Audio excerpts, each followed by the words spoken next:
Hace unos cuantos años ya intervine en estas mismas jornadas con un tema diferente. Me centré entonces en la generación del 27. Hoy nos vamos a ir un poco más atrás. Voy a hablar de la literatura de frontera, los romances fronterizos, que, como saben ustedes, se sitúan al final de la Edad Media. La frontera de Granada fue un territorio limítrofe situado entre el reino nazarí de Granada y las últimas tierras andaluzas conquistadas en el siglo XIII e integradas en la corona de Castilla, que fueron los reinos cristianos de Jaén, Córdoba y Sevilla. La frontera inicial sufrió modificaciones a lo largo de la centuria, pero a la muerte de Alfonso XI en 1350 se estabilizó geográficamente en líneas generales hasta el comienzo de la Guerra de Granada, a finales del siglo XV. Una extensa zona de gran peligro para sus habitantes, sometidos siempre a las incursiones de los moros granadinos, que se saldaban con destrucción, raptos y desolación. Habitualmente este territorio se conoce bajo la denominación histórica de la Banda Morisca. Existen numerosos topónimos que aluden a la frontera de Granada con la Andalucía del Guadalquivir y que se corresponden con las localidades que estaban enclavadas en el lado castellano de dicha frontera. Así, en la provincia de Cádiz tenemos los municipios de Arcos de la Frontera, Jerez de la Frontera, Jimena de la Frontera, Vejer de la Frontera o Conil de la Frontera. En la provincia de Málaga, Cortes de la Frontera. En la de Córdoba, Aguilar de la Frontera. Y en la de Sevilla, Morón de la Frontera.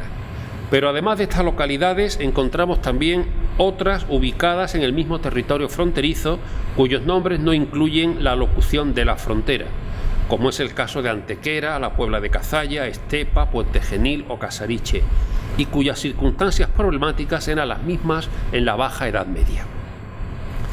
La primera frontera con Granada se delimitó mediante el Pacto de Jaén en 1256 entre el rey Aljamar de Granada y el rey de Castilla y León Fernando III el Santo, tras las extensas conquistas de este último en todo el valle del Guadalquivir, que quedó abierto a la expansión cristiana tras la victoria de las Navas de Tolosa en 1212. La frontera se modificó durante los reinados de Sancho IV, Fernando IV y Alfonso XI. Sin embargo, a la muerte de este rey en 1350, la línea fronteriza encontró ciertos cauces de estabilización y de fijación geográfica que perduraron en líneas generales hasta el inicio de la Guerra de Granada, impulsada por los reyes católicos, que puso fin a la Reconquista a fines del siglo XV. La frontera geográfica arrancaba en las proximidades del estrecho de Gibraltar, entre las desembocaduras de los ríos Palmones y Guadarranque. Ascendía luego por la sierra de Montecoche hasta llegar al río Guadalete.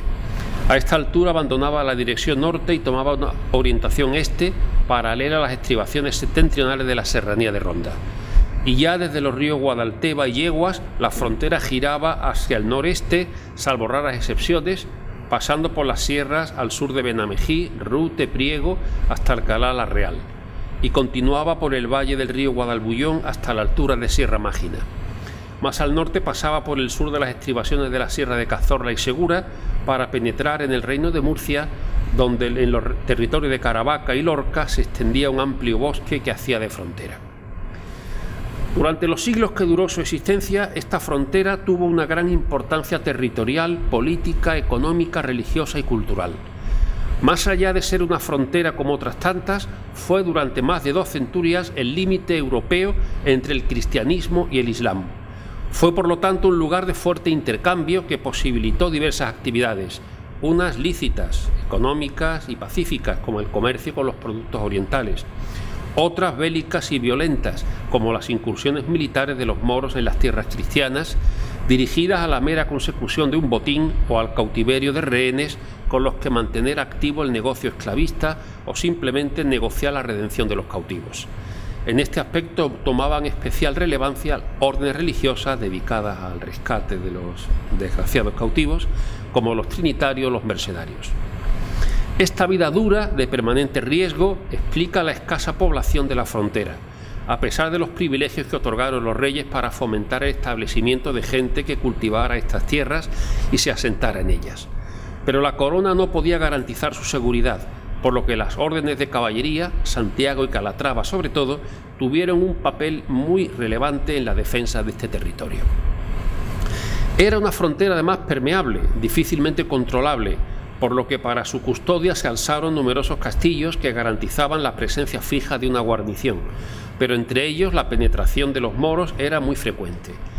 En este contexto, entre las principales implicaciones destacan la creación del alto cargo militar de adelantado mayor de la frontera, que mantuvo vivo en ambos lados el espíritu de la cruzada cristiana y de la yihad islámica, y el ideal caballeresco, ya anacrónico en otros territorios europeos, unido a un cierto irredentismo surgido en el siglo XV, que tenía por objeto la culminación de la Reconquista y la recuperación del territorio que constituía el primitivo reino visigodo de Toledo.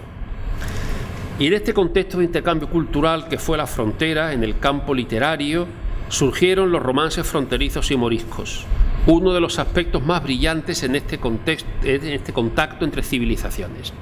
Estos romances poetizan unos hechos históricos como las tomas de las ciudades más significativas del reino nazarí, Antequera, Álora, Alhama, etc., que constituirán el preludio de la conquista final de Granada. Al mismo tiempo, los romances fronterizos dan cuenta de otros hechos de armas que se producían en la frontera, como son las correrías y los duelos entre caballeros. Así, la frontera fue un elemento clave en la formación de la visión del Islam de toda España, con un cierto grado de idealización de la figura del moro. Y esto fue posible porque durante los siglos XIV y XV los nazaríes no representaban ya para los cristianos españoles una amenaza tan vital como en épocas anteriores, por lo que la empresa de la Reconquista adquirió un nuevo carácter. Desde que en el siglo XIII Fernando III el Santo de Castilla y León y Jaime I el Conquistador de Aragón dieron el empuje definitivo a la Reconquista, consolidado por las campañas de sus sucesores, el Islam en España estaba claramente a la defensiva, limitado al reino de Granada, que era feudatario además de Castilla. Fue este estado un centro de arte y cultura muy brillante, pero afectado hasta en sus manifestaciones más exquisitas por una debilidad inherente a su sino histórico. Estuvo asimismo agitado por continuas discordias internas. La España musulmana dejó pues de ser un peligro para los reinos cristianos de la península, que por otra parte entraron también entonces en una fase de guerras entre sí, y en el caso de Castilla, además de luchas civiles. La empresa de la Reconquista ya no se consideraba perentoria y los reyes se limitaban a realizar alguna que otra tala por las vegas de Granada y a mantener acantonado en la frontera un número de hombres más o menos suficiente para resistir cualquier intento de expansión de los moros, que a pesar de su merma de poderío, conservaban aún el ánimo combativo y una gran habilidad en el empleo de tácticas guerreras. Para mantener sus posiciones y satisfacer con pequeñas conquistas su ambición de poder y fama, el capitán fronterizo tenía que vivir en constante alerta y desarrollar unas cualidades personales de inventiva y de esfuerzo.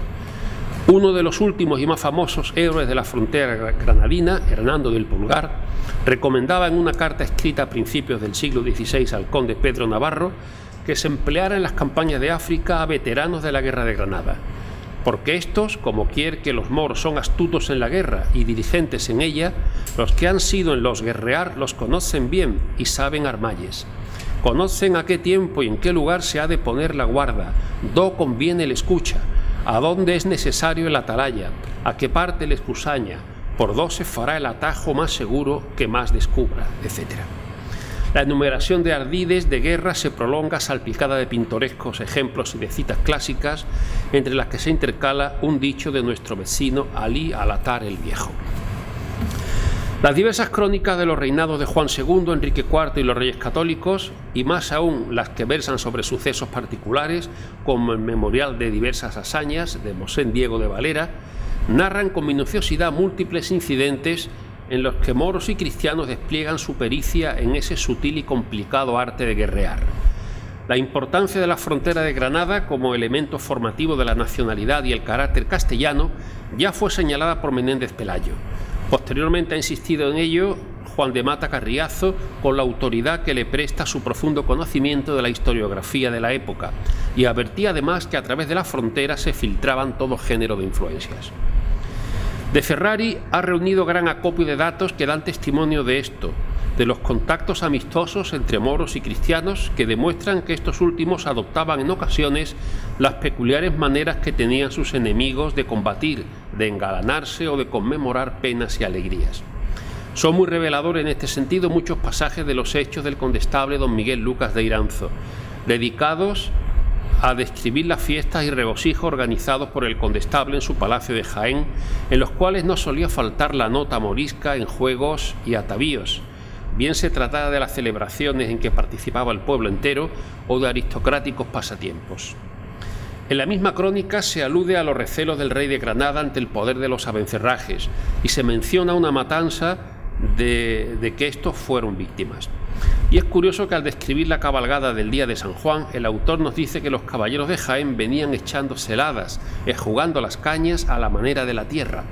Es decir, el jugar cañas no se sentía como un juego moro ni cristiano, sino como un deporte propio de la zona, algo que ambos contendientes tenían en común. Y como refiriéndose a algo conocido, escribe don Álvaro de Luna al rey Juan II, el 22 de mayo de 1431, lo siguiente: «Este día continuamos nuestro camino derechamente a la vega de Granada, fasta la ver muy bien a buen hoyo, divisar el Alfambra el Albaicín el Corral». Este pasaje adquiere una significación especial si tenemos en cuenta que 2 meses después, el mismo rey a quien se dirigía la carta contempló por sí mismo la ciudad y sus edificios deslumbrantes con admiración y deseo de poseerla, dando ello ocasión a que se compusiese el romance de Abenamar que tienen ustedes ahí. Abenamar, Abenamar, moro de la morería, el día que tú naciste grandes señales había. Estaba la mar en calma, la luna estaba crecida, moro que en tal signo nace, non debe decir mentira.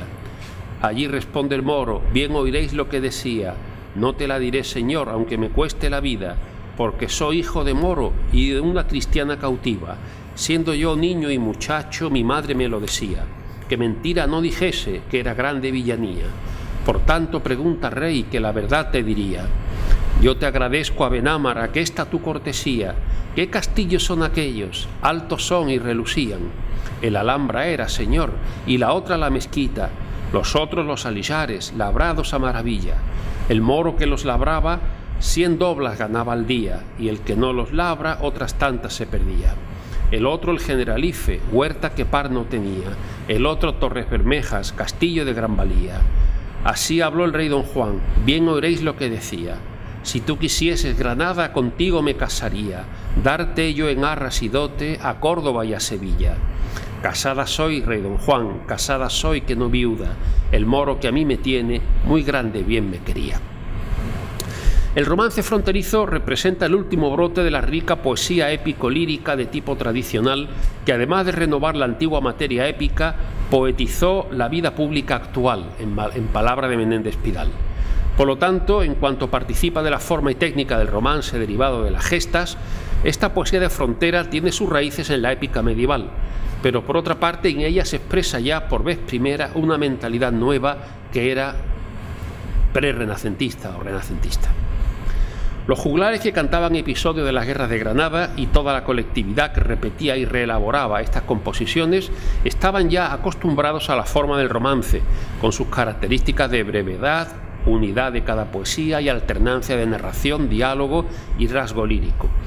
Pero de acuerdo con un nuevo sentido de lo episódico e individual, estos poemitas no se agrupaban en torno a ninguna gran figura, sino que versan sobre hechos aislados, de escasa importancia histórica casi siempre, pero que tuvieron una gran repercusión emocional en el campamento o en una villa de la frontera.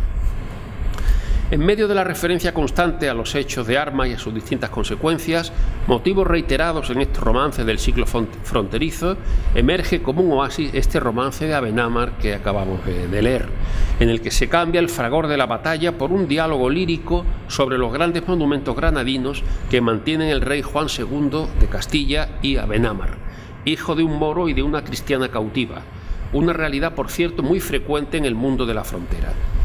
Es un documento histórico que aparece expresado en forma artística. En su estructura compositiva, el romance responde a una de las 3 etapas o fases contempladas por la teoría tradicionalista en las gestas: el nacimiento como poesía noticiera, la reelaboración en variantes y la adición de temas secundarios, motivos descriptivos o novelización. Empieza el poema de un modo abrupto, según es habitual en el romancero viejo: Abenamar, Abenamar, en medio de un diálogo entre Abenamar y un personaje aún desconocido, del que luego sabremos que es el rey castellano. Se hace una breve referencia a la genealogía del moro y a los buenos augurios que se dieron en su nacimiento, como garantía de que va a responder con verdad a cuanto le pregunte su interlocutor. Abenamar se muestra dispuesto a ello y, para ganarse la credibilidad del castellano, afirma ser hijo de un moro y de una cristiana, y que su madre le inculcó desde pequeño que fuera siempre veraz. En los versos que siguen, Abenamar se recrea en la contestación a las preguntas que le hace el misterioso caballero, ponderando los detalles de cada monumento granadino, la Alhambra, los Alijares, el Generalife, Torres Bermejas, suministrando incluso información erudita acerca de los alarifes. El moro que los labraba, 100 doblas ganaba al día. El rey, fascinado por la pormenorizada descripción que le ha hecho el moro de las maravillas de Granada, en un rapto de amor apasionado, pide a la ciudad en matrimonio, emulando fórmulas alegóricas de la poesía árabe. Si tú quisieses Granada, contigo me casaría. La cortés respuesta negativa de la hermosa urbe, personificada, corresponde aquí a su deseo de permanecer en poder islámico y se caracteriza por su inteligente discreción. Los castellanos sienten toda la emoción estética que ofrece la belleza de Granada y además saben que en la capital mora se despliega una vida de lujo y refinamiento superior al suyo. Por entonces se despierta también en la España cristiana, como en el resto de Europa, el gusto por lo exótico. Abundan los libros de viajes y los reyes envían embajadas a países lejanos. Granada interesa porque es distinta. En ella florecen formas de arte y de vida que no son europeas, aunque tampoco puede decirse con propiedad que fuesen puramente orientales. Desde el punto de vista árabe, podrían parecer a Ibn Khaldún que eran similares a las de los cristianos, pero para esto, sin duda, el moro granadino representaba un mundo distinto, exótico, sin dejar de ser el vecino, y el contrincante con quien mantenía, más que una guerra cruenta, una continua escaramuza y un juego de sorpresas y emboscadas en el que se adivina un cierto sentido deportivo y hasta caballeresco. Por de pronto tenían en común ambos contendientes la técnica combativa y el respeto a ciertas normas que eran las de la caballería europea. Así vemos que los contrastes y al mismo tiempo una cierta proximidad moral entre moros y cristianos fueron unos factores inseparables en la vida de la frontera, y gracias a esa dualidad resultó posible la visión poética del moro.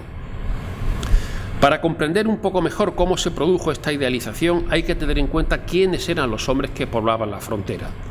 Indudablemente había entre ellos numerosos guerreros rudos e ignorantes, pero existieron también personas cultas y con una formación literaria. Así, jefes militares fronterizos fueron, durante más o menos tiempo, el Marqués de Santillana, Álvaro de Luna, Gómez Manrique, Mosén Diego de Valera y otros muchos que alternaban en sus actividades la espada y la pluma. El ideal renacentista del hombre de aptitudes diversas estaba cada vez más incorporado a la vida española.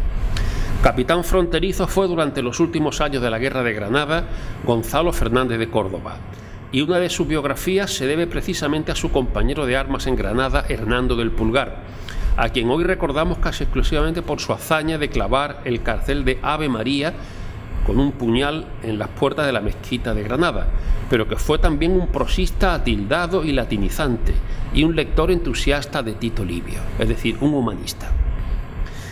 Y aun algunos guerreros de la frontera que nunca tuvieron, que sepamos, intención de hacer una obra literaria, manejaban la pluma con admirable destreza cuando escribían al rey dando cuenta de las operaciones militares por ellos dirigidas.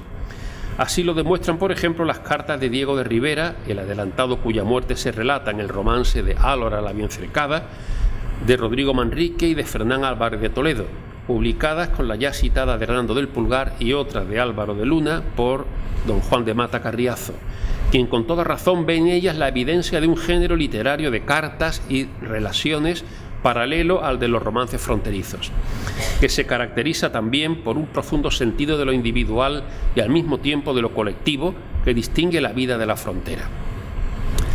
El romance fronterizo más antiguo que conocemos canta probablemente el cerco de Baeza por el rey de Granada y don Pedro el Cruel en 1368.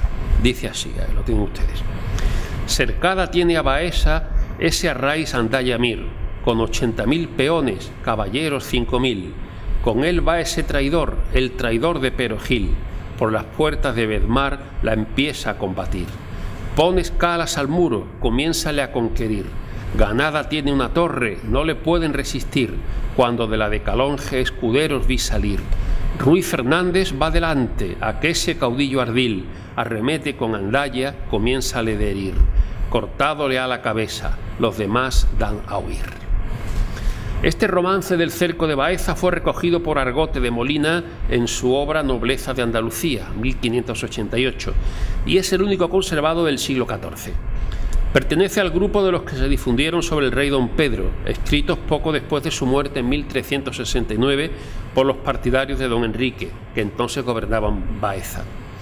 Por razones de enemistad política, don Pedro, llamado despectivamente el traidor de Pero Gil, como le decían los fieles a don Enrique, ayudó al rey granadino a poner cerco a esa ciudad. Gracias a la intervención de Ruiz Fernández, caballero principal y caudillo de los escuderos, fracasó el asalto a sus muros. Fue objeto de otro romance un segundo ataque de los moros a la misma ciudad en 1407. Más breve que el anterior y narrado desde la perspectiva mora, es una muestra del fragmentarismo de los romances fronterizos. En él el rey moro insta a sus moricos a tomar Baeza, matar a los ancianos y someter a la juventud. Y ordena además al capitán Venegas, un personaje histórico muy tornadizo, que le lleve a la hija de Pero Díaz, defensor de la plaza, para ser su enamorada, es decir, su querida. El romancero cantó varios sucesos ocurridos en el año 1410. Así la muerte del alcaide de Cañete en una imprudente salida de la fortaleza y la venganza que tomó su padre contra los moros de Ronda. La conquista de Antequera, con la repercusión que su pérdida tuvo para los granadinos, y la derrota que sufrieron en Mojícar 300 caballeros del reino de Jaén. Especialmente relevante tanto para los cristianos como para los moros fue la toma de Antequera en 1410, tras varios meses de asedio. Para los primeros fue el más hermoso triunfo de las armas castellanas logrado desde los tiempos de la batalla del Salado hasta la conquista de la misma Granada. Y para los segundos fue un desastre, que abría a Castilla la puerta occidental del reino nazarí. La importancia de la ciudad tomada y de su valor estratégico, junto a la resistencia heroica de sus defensores y los denodados esfuerzos militares y diplomáticos de los granadinos para levantar el cerco, fueron cantados en varios romances.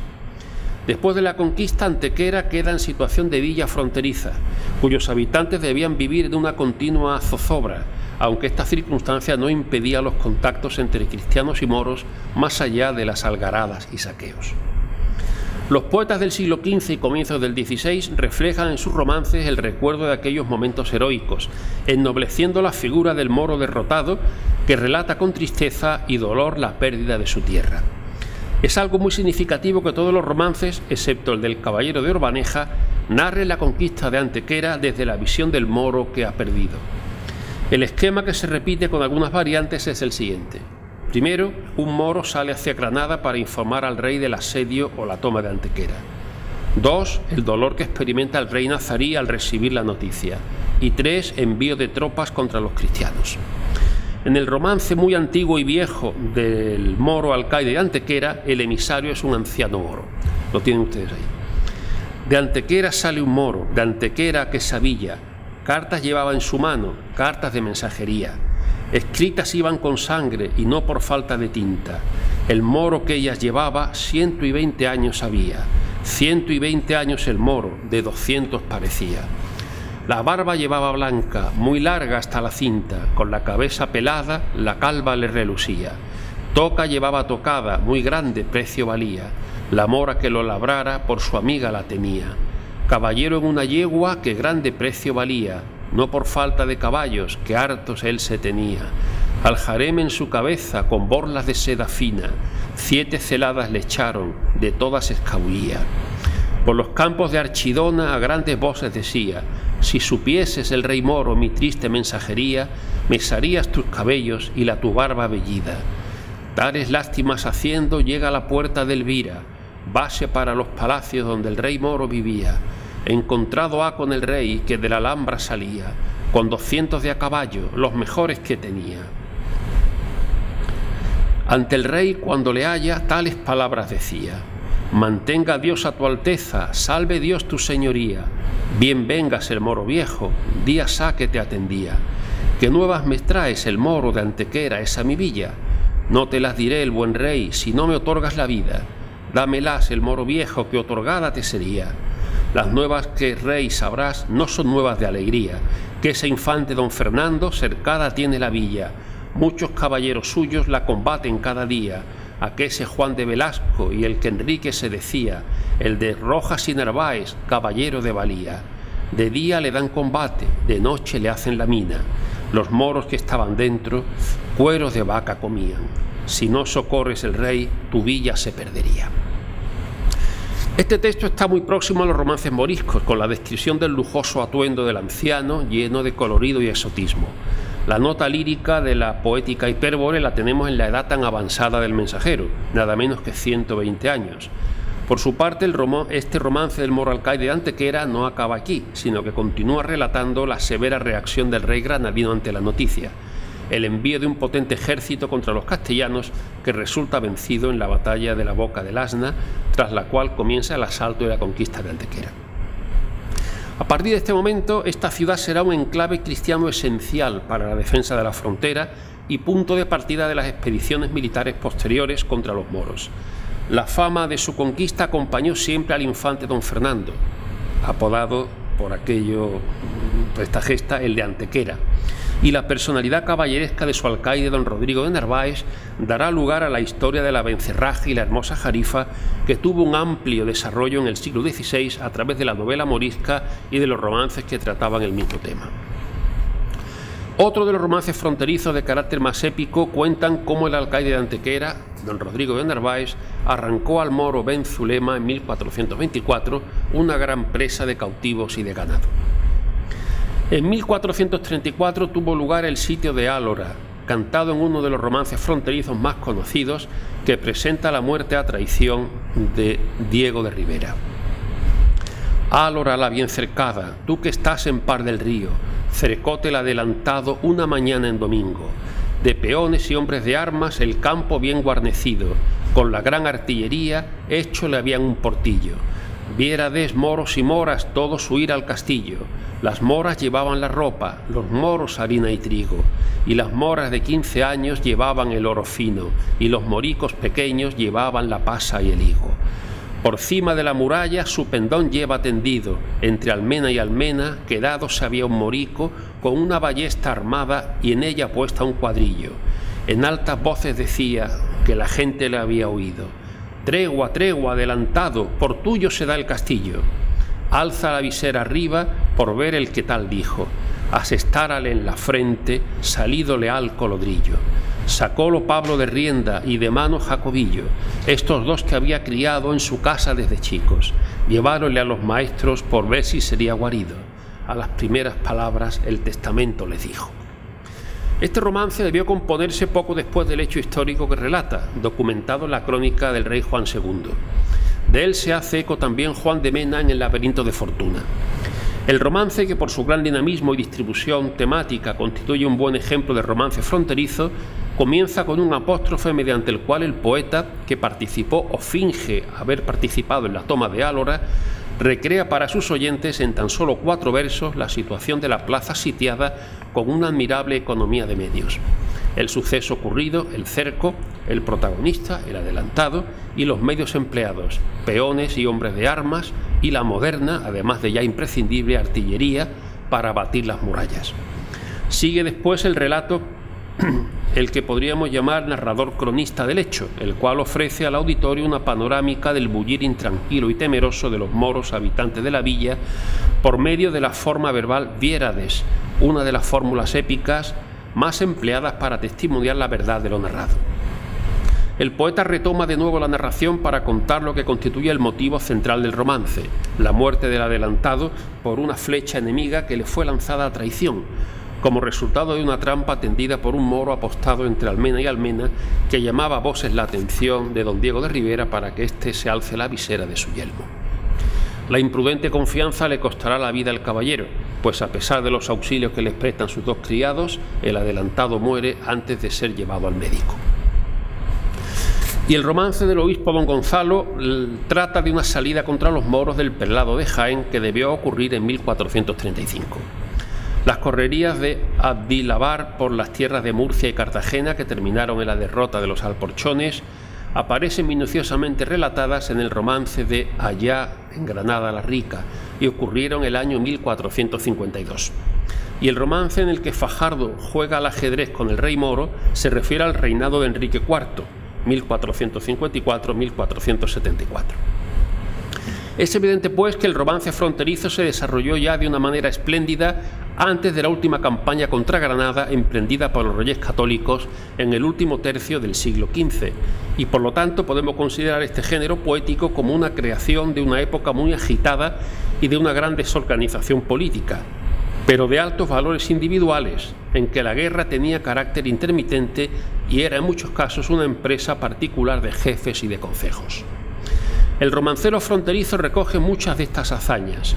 No se trata de crónicas rimadas, sino de poemas compuestos con una voluntad artística, aunque respondan por lo general a un fondo histórico constatable. La mayor parte de los romances fronterizos pertenecen al grupo de los que Menéndez Pidal llamó romances noticiosos, es decir, elaborados por un autor individual con un fin en gran medida informativo.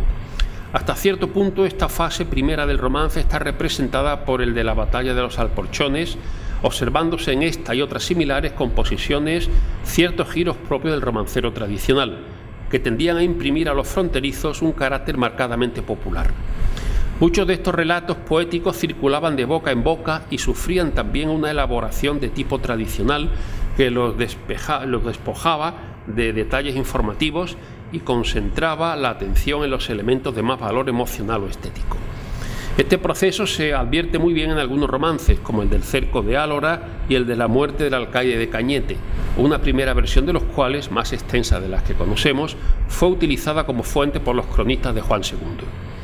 Por lo tanto, parece seguro que debemos a la repetición de boca en boca y a un proceso de esencialización simplificadora la forma final de esa pequeña obra maestra que es el romance de la conquista de Álora, tal como hoy lo conocemos. También fueron fuente de crónicas, ya salen de Jaén y posteriormente el romance del alcaide de Alhama, utilizado por Pulgar, que narra las lamentaciones y el castigo que sufrió el alcaide moro de la fortaleza de Alhama, ganada por los castellanos durante su ausencia. Moro alcaide, el de la barba vellida, el rey os manda prender, porque Alhama era perdida. Si el rey me manda prender porque Alhama se perdía, el rey lo puede hacer, mas yo nada le debía, porque yo era ido a Ronda, a bodas de una mi prima. Yo dejé en cobro a Alhama, el mejor que yo podía. Si el rey perdió su ciudad, yo perdí cuanto tenía, perdí mi mujer e hijos, las cosas que más quería. Este romance trata de la pérdida de Alhama, mostrando la intrahistoria de la contienda, el lado personal y humano de uno de los protagonistas de la escena, el alcaide de la villa. El rey de Granada manda prenderlo para exigirle responsabilidades por haber estado ausente el día en que Alhama fue tomada por los castellanos. En su descargo, el pobre moro responde que tuvo que ir a Ronda para la boda de una prima, pero que dejó guardada la plaza. Y por último, profundamente disgustado, le dice al mensajero que su dolor no era menor que el del rey, porque si el monarca ha perdido una ciudad, él ha perdido a su familia. La conquista de Alhama por los cristianos, ocurrida el 28 de febrero de 1482, en represalia por la toma nazarí de Zahara, significó el inicio de la Guerra de Granada, por lo que es un hecho altamente significativo por cuanto que abría además la Vega al dominio de los reyes católicos. Los moros le pusieron cerco varias veces con ánimo de recuperarla, pero le resultó imposible. El impacto que ello produjo en la mentalidad de los granadinos se poetiza en el bellísimo Romance de la pérdida de Alhama, con un tono lírico muy marcado que es además uno de los pocos ejemplos de romance antiguo con estribillo. Lo tienen ustedes ahí. Paseábase el rey moro por la ciudad de Granada, desde la puerta de Elvira hasta la de Vivarrambla. ¡Ay de mi Alhama! Cartas le fueron venidas que Alhama era ganada, las cartas echó en el fuego y al mensajero matara. ¡Ay de mi Alhama! Descabalga de una mula y en un caballo cabalga, por el zacatín arriba, subido se había a la Alhambra. ¡Ay de mi Alhama! Como en el Alhambra estuvo, al mismo punto mandaba que se toquen sus trompetas, sus añafiles de plata. ¡Ay de mi Alhama! Y que las cajas de guerra apriesa toquen alarma, porque la oigan sus moros, los de la Vega y Granada. ¡Ay de mi Alhama!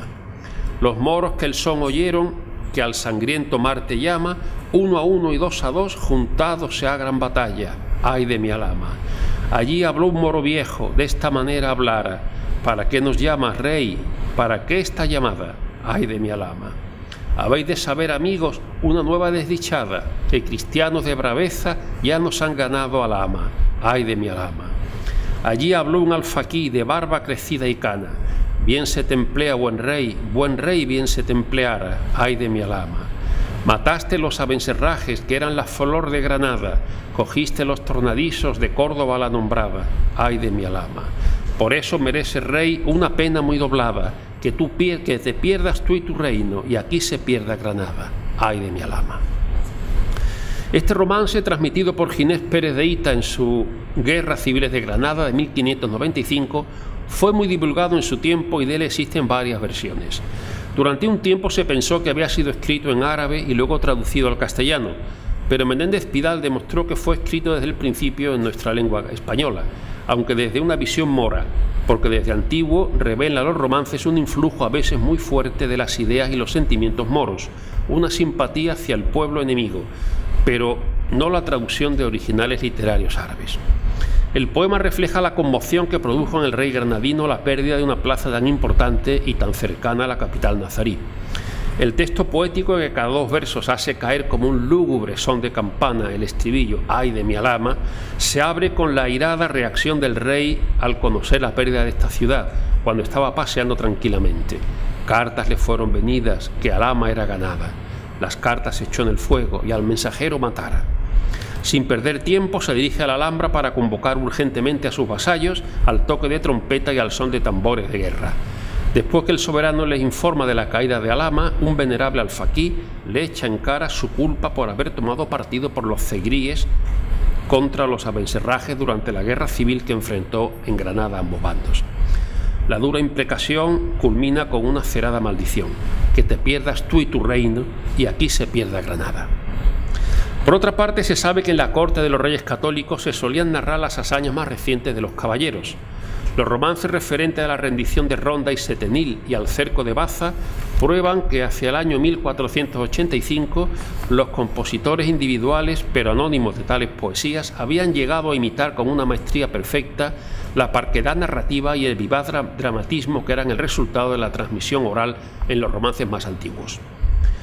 Ocurre también a menudo que elementos de un romance viejo pasen a otro que trata de alguna circunstancia relacionada en parte con la cantada por el primero.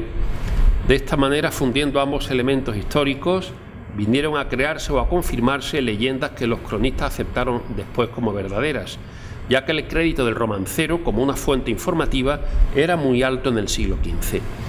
Así vemos cómo el romance que cuenta la derrota infligida por los moros de Montejícar a los caballeros de Jaén el año 1410 contaminó después otro romance referente a una correría victoriosa del mismo obispo don Gonzalo, que tuvo lugar más tarde, llegando a trocarse ahora en desastre y prisión el triunfo del belicoso prelado, lo que, como señala Menéndez Pidal, estaba además de acuerdo con la marcada preferencia que muestra el romancero por los desenlaces desgraciados.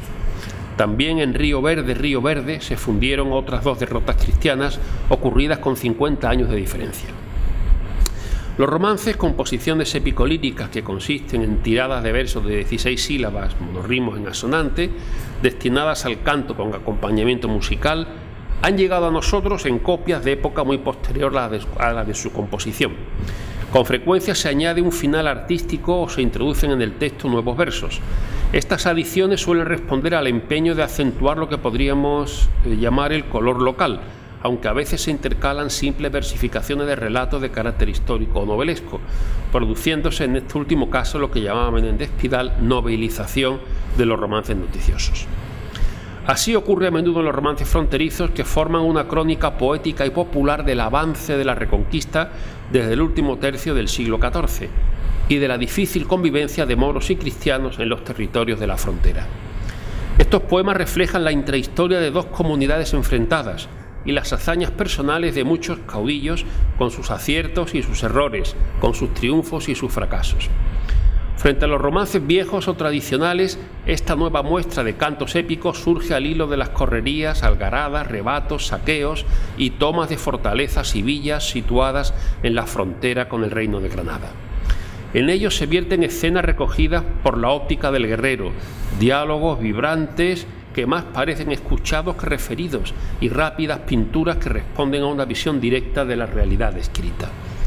Aunque tienen un evidente carácter histórico, en ellos se insertan también episodios novelescos inventados por la voluntad artística de sus anónimos autores. El incidente ficticio que se introduce con más frecuencia en los romances referentes a los últimos años de la Guerra de Granada es el del combate individual con un campeón moro y otro cristiano, que se celebra en La Vega, muchas veces a la vista de las damas moras. En estos relatos poéticos se acentúa el carácter de galantería que ya apuntaba en los romances más antiguos, iniciándose en ellos la tendencia a describir prolijamente el atuendo y las armas de los caballeros que salen a combatir. Históricamente es cierto que hubo duelos entre guerreros de uno y otro bando, pero los encuentros individuales cantados por el romancero fronterizo no están bien documentados y muchas veces contradicen datos históricos irrefutables. Ofrece un excelente ejemplo de estos anacronismos la serie de romances dedicados a los duelos y correrías del maestre de Calatrava, Rodrigo Telle Girón, durante el sitio de Granada. Como ya observó Menéndez y Pelayo y ha confirmado con múltiples datos Cigot, los combates que se le atribuyen son históricamente imposibles, porque don Rodrigo murió muy joven ante los muros de Loja el año 1482 y no pudo realizar por lo tanto hazaña alguna en la Vega de Granada. Es indudable que los duelos narrados en la serie son materia novelesca que se añadió posteriormente, pero parece viejo un fragmento de admirable brío inserto en las guerras civiles de Granada de Ginés Pérez de Hita y luego repetido con variantes en diversos poemas, como vemos en este romance del maestre de Calatrava que tienen ustedes ahí. ¡Ay Dios, qué buen caballero el maestre de Calatrava! ¡Cuán bien que corre a los moros por la Vega de Granada, desde la puerta de Elvira hasta la de Vivarrambla! Con su brazo remangado arrojara la su lanza. Aquesta injuria que hace nadie osa demandalla. Cada día mata moros, cada día los mataba. Vega abajo, vega arriba, oh cómo los acosaba, hasta lanzadas metellos por las puertas de Granada. Tiénenle tan grande miedo que nadie salir osaba. Nunca huyó a ninguno, a todos los esperaba, hasta que a espaldas vueltas los hace entrar en Granada. El rey con grande temor siempre encerrado se estaba, no osa salir de día, de noche bien se guardaba. Los reyes moros del romancero fronterizo no se hallan desprovistos, como hemos visto, de cobardía, de crueldad y de alevosía.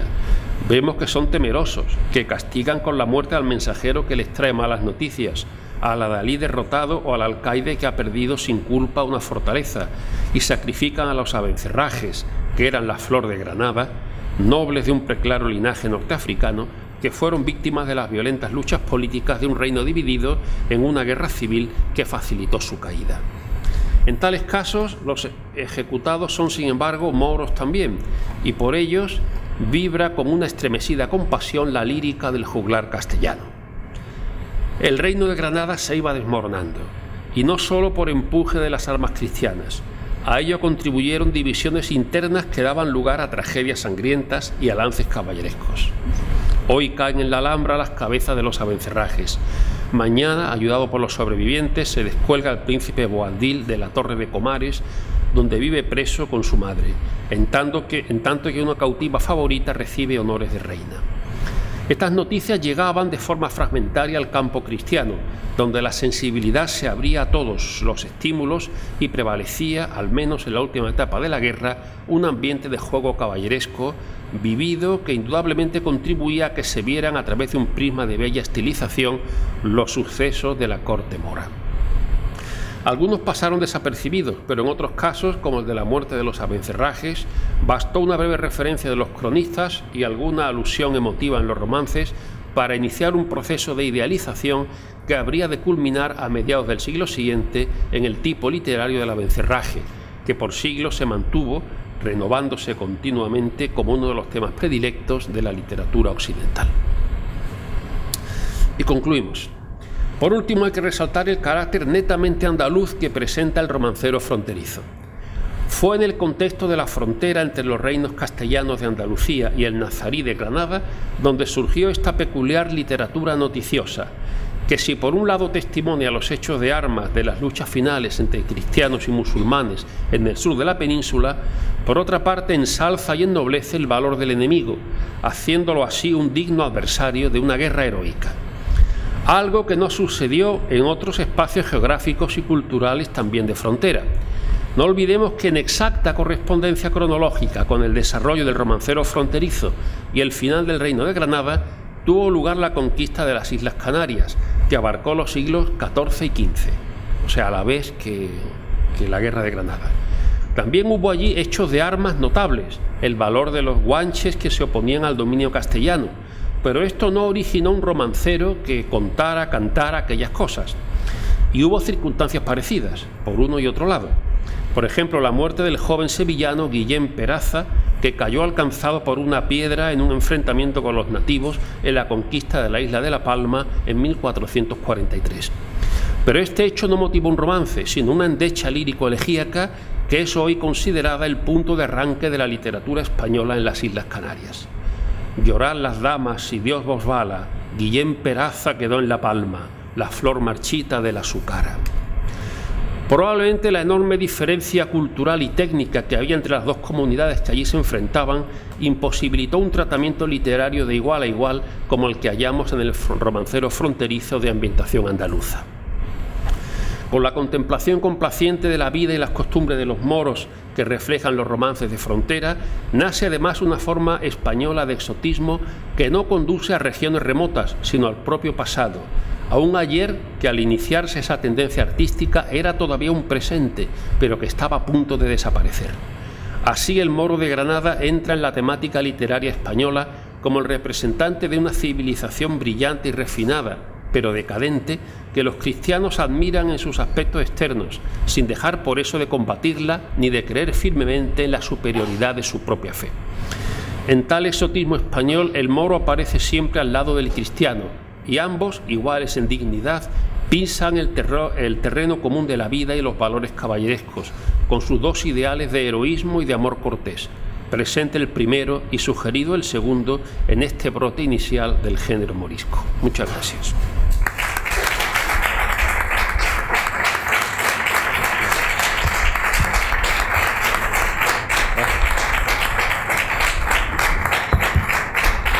Sí, queda claro, pero no conciso, el dominio del reino zaharí con las fronteras de la península, ¿no? No le he entendido la pregunta, o sea que... las fronteras, sí. Jerez de la frontera, Arco de la frontera, todo esto era la frontera con el reino zaharí. Nazarí, el reino de Granada. Nazarí, el reino de Granada, sí. Nazarí, sí. Hasta ahí llegaron los Sí, claro. O sea, bueno, realmente la invasión árabe. Las incursiones. No, había una frontera entre reinos, una frontera teórica. Lo que pasa es que era muy permeable y las incursiones de un lado y de otro eran muy habituales.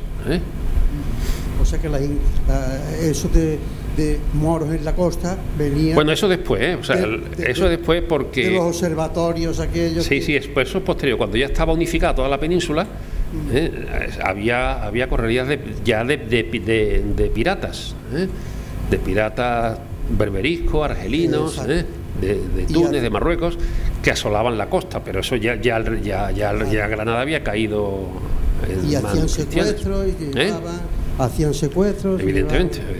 Pero cuando estaban aquí era todavía más peligroso, porque es que podía estar un campesino labrando la tierra y 2 días después podía estar en Granada vendido como esclavo. Gracias. ¿Alguna más?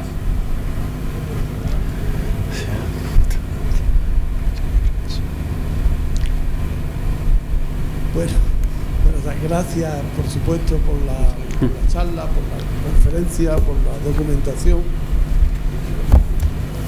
¿Sí? Sí. No, yo lo que me queda un poco, no sé si de una manera peyorativa, ¿no? El pueblo moro, los cristianos que vienen, que además todos tienen nombre del norte, apellidos del norte, apellidos por lo menos de Castilla, y el pueblo moro, ¿no? A mí, después de 800 años en la zona, que se iba cada vez, por supuesto, como muy bien dice aquí el compañero Pepe, pero sé por dónde va. Sí, por dónde va.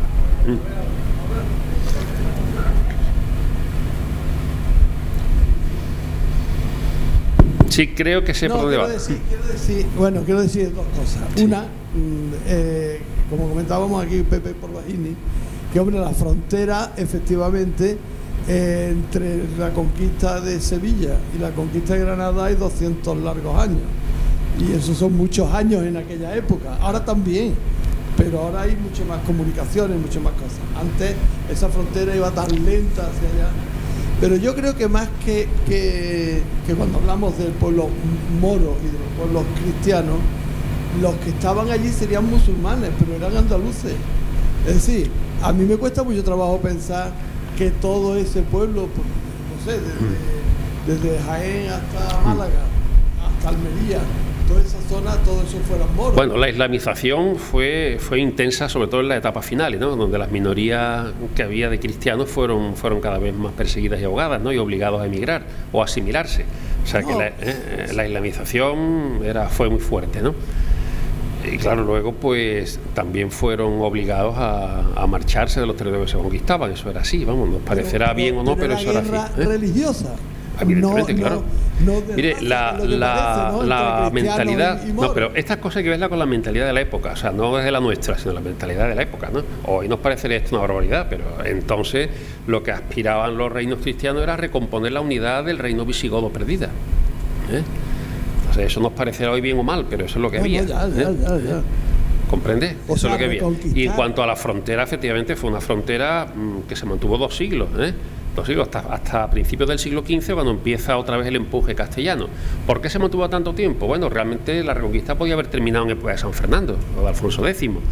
Entonces, realmente es entonces cuando queda el reino de Granada restringido a las fronteras que tuvo hasta el siglo XV.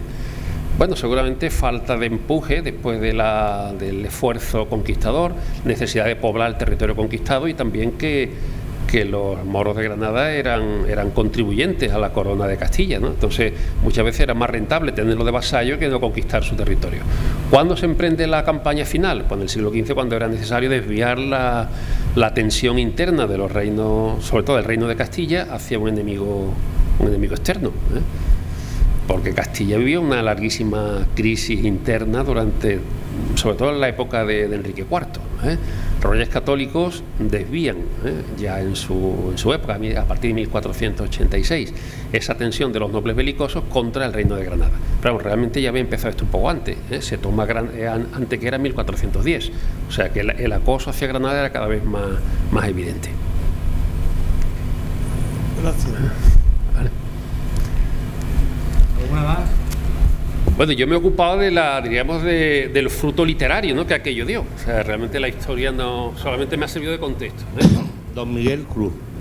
Efectivamente, el tema literario es el literario. Pero yo quiero hacer usted una pregunta personal. Venga. Tú sabes que nos dividimos en Andalucía entre los que dicen que no ha quedado ningún resto de la cultura árabe, salvo monumentos y demás, en el plano de la cultura, de la vida, de los conceptos.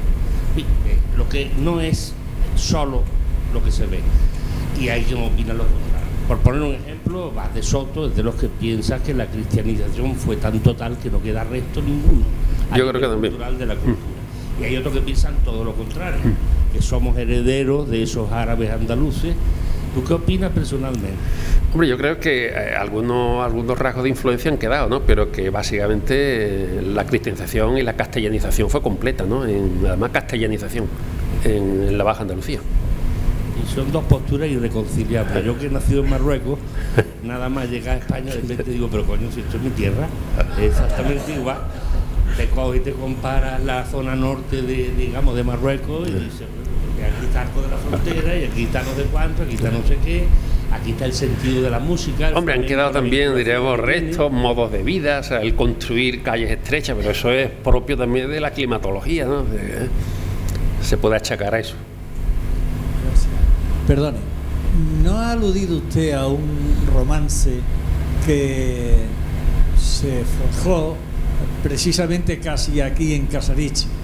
Me refiero al encuentro que tuvo Rodrigo Ponce de León con Boadín en la batalla del Madroño.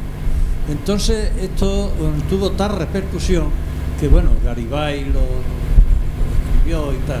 Y entonces mi pregunta es, ahí está el romance, ¿es que no tiene importancia? Es que, no sé, que me ha llamado la atención que no lo hubiera usted citado. Perdone y muchas gracias. Sí, no, claro, le agradezco su observación. Es que, claro, esto es un acercamiento muy general, ¿no? Muy por encima, ¿no? del tema, ¿no? O sea, hay mucho más romance, claro, ¿eh? Solamente me he referido a algunos, pero hay muchos más, ¿no? Muchos más, claro. Entonces, no puede ser un análisis riguroso de todas las composiciones, ¿no? Me he ceñido solo algunas significativas. Hay más, me he dejado más. Sí, claro que sí. Claro. Además tiene diríamos que todos los romances fronterizos reflejan las tensiones del mundo de la frontera, ¿no? Tensiones bélicas, Entonces, ese es uno de ellos, claro.